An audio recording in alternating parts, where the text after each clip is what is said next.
Welcome to an update on my carnivorous plants for the 11th of November 2023.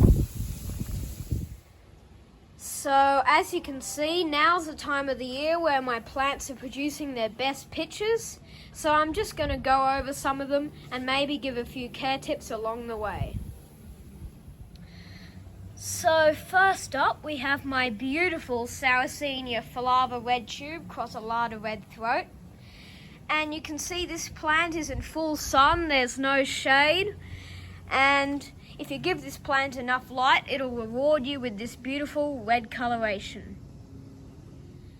This plant currently has 2 pitches, but it's got more on the way.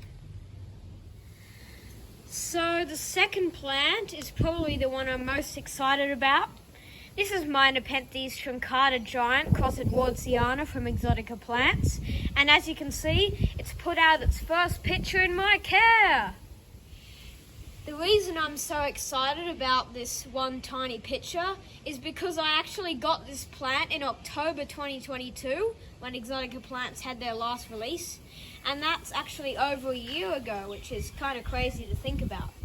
Because this plant has just been sulking the whole time it's been in my care. So recently I decided to repot it, and it's rewarded me with this beautiful toothy picture. So the next plant you would have seen in the introduction. This is MY NEPENTHES copperlandii, which I recently acquired at a carnivorous plant meeting. And when I bought it, this was the newest picture, and there was actually one swelling up at the time.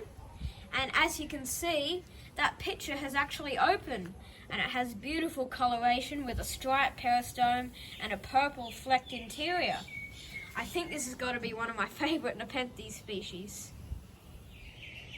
Now, right next to the copperlandii is my actual favourite Nepenthes species. It's a Nepenthes truncata giant from Exotica Plants, and as you can see, this picture has finally opened. I've been waiting for this plant to produce a picture for what seems like forever, because a caterpillar actually ate off this plant's growth point, and then it had some sort of pest infestation. So it's been sulking for the past 3 years or so I've had it, and finally, finally there's a new picture. So let's move on to the next plant. Oh my goodness, I just looked up for MY NEPENTHES Roko Crossboschiana truncata, and it has a flower! Yes! And the reason I'm so excited is because over here, my male Nepenthes St. Pacificus is flowering. So I might be able to get some pollen on there. Oh my gosh, and my ventricosa is flowering as well, which I mentioned in another update. So I might be able to get some seeds finally.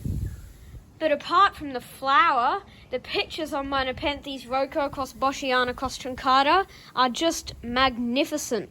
Look at that striping. And this is an intermediate picture off one of the basils. But on the main vine, this plant always does something really unusual, and I can't seem to make sense of it.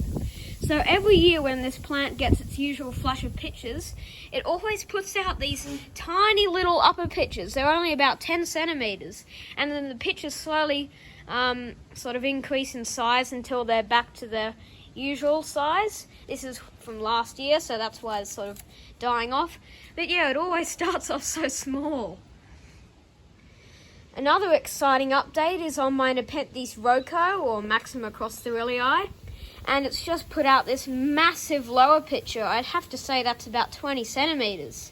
And compared to these other lowers that I thought were exceptionally large, this picture's like double the size. It's amazing.